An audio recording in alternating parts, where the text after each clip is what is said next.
The markets just took a hit. The NASDAQ had one of its worst days Friday in months. And Bitcoin is coming off a brutal week, crashing to a new 52-week low. Tech stocks are bleeding, crypto's in free fall, and investors are asking the same question. Is this just a correction or the start of something bigger? Let's start with the NASDAQ, which had its worst day since April of 2025. The heat map tells the whole story. It's a wall of red across the growth sectors.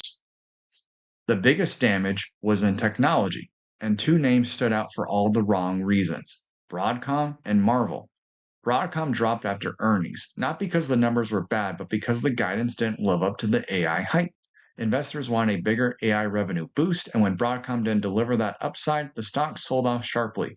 That weakness spilled over into the entire semiconductor group. But the real shock came from Marvell.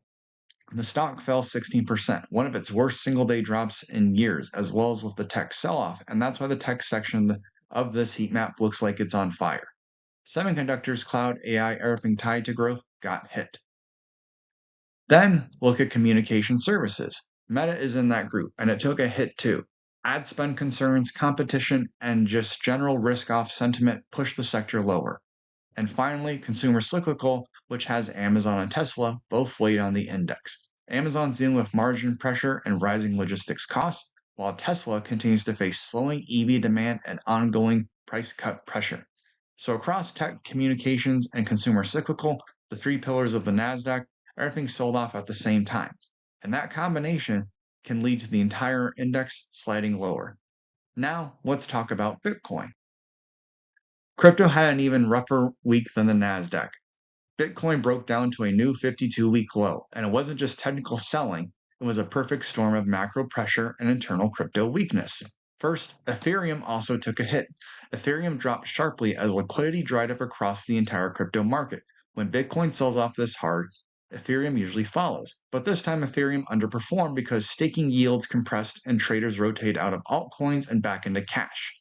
That added even more downside pressure to the entire crypto space. Then you had a major headline: MicroStrategy sold Bitcoin. Now, they still hold a massive position, but anytime MSTR, one of the biggest corporate Bitcoin holders, sells even a portion, it shakes confidence. Traders see it as a signal that even long-term holders are taking risk off the table.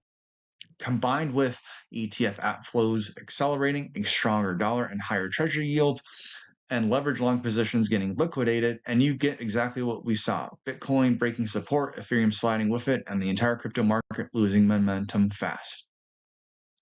The sell-off, however, wasn't random. It came right after a strong jobs report. Normally, good jobs data is positive, but in this environment, it means the Fed might stay hawkish longer. That pushed treasury yields higher, especially the 10-year, which spooked growth investors. Higher yields make future earnings less valuable, and that's poison for tech and crypto. So even though the economy looks solid, the market's reacting to the idea that rate cuts could be delayed again. Finally, there's the timing. We're days away from the CPI and PPI inflation reports, and traders are locking in profits. After months of strong gains in tech stocks and AI stocks, this was the perfect setup for a pullback.